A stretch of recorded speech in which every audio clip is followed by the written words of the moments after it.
नमस्कार आप सभी को।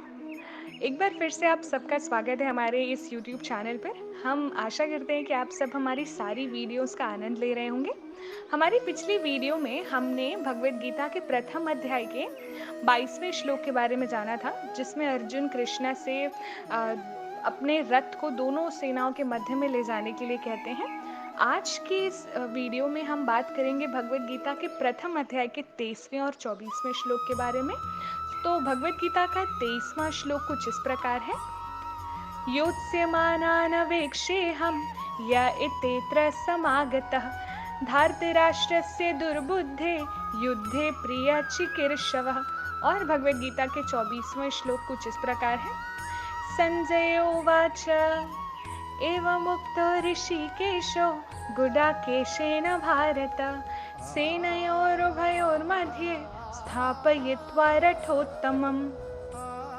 भगवद गीता के इन दोनों श्लोक में ये बताया गया है कि कैसे अर्जुन कहते हैं श्री कृष्णा से कि मैं उन लोगों को देखने की इच्छा रखता हूँ जो धृतराष्ट्र के दुष्ट चित्त पुत्र के पक्ष में लड़ने के लिए उसे प्रसन्न करने की इच्छा से यहाँ आए हैं।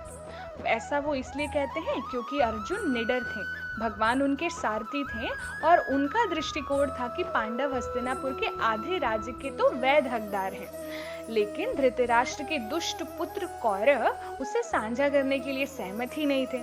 अर्जुन युद्ध के लिए तैयार थे, जो उनका हक था उसे वापस लेने और उनके पिछले सभी गलत कामों के लिए उन्हें दंडित करने के लिए वे उत्सुक थे। रथ को युद्ध के मैदान के बीच खड़ा करने का उनका अनुरोध कौरव सेना पर करीब से नजर रखने के लिए था। अर्जुन उस सभी को देखना चाहते थे जिन्होंने अन्याय का पक्ष लिया था, वह उन्हें समान रूप से दंडित करना चाहते थे क्योंकि उन्होंने गलत पक्ष चुना था, इसलिए उनमें से किसी को भी बख्शा नहीं जाना चाहिए।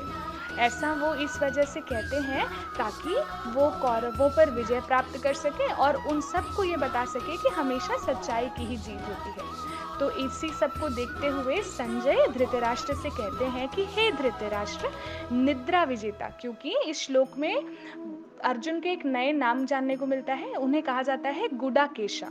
तो वो कहते हैं निद्रा विजेता अर्जुन द्वारा इस प्रकार संबोधित किए जाने पर श्री कृष्ण ने दोनों सेनाओं के बीच में भव्य रथ खींचा।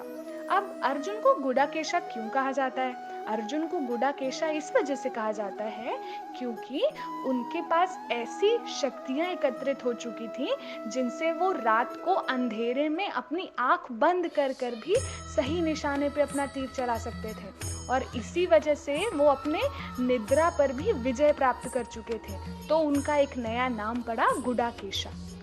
तो अब हम आपसे मिलते हैं अपनी अगली वीडियो में। तब तक के लिए जय श्री कृष्णा, जय श्री राम।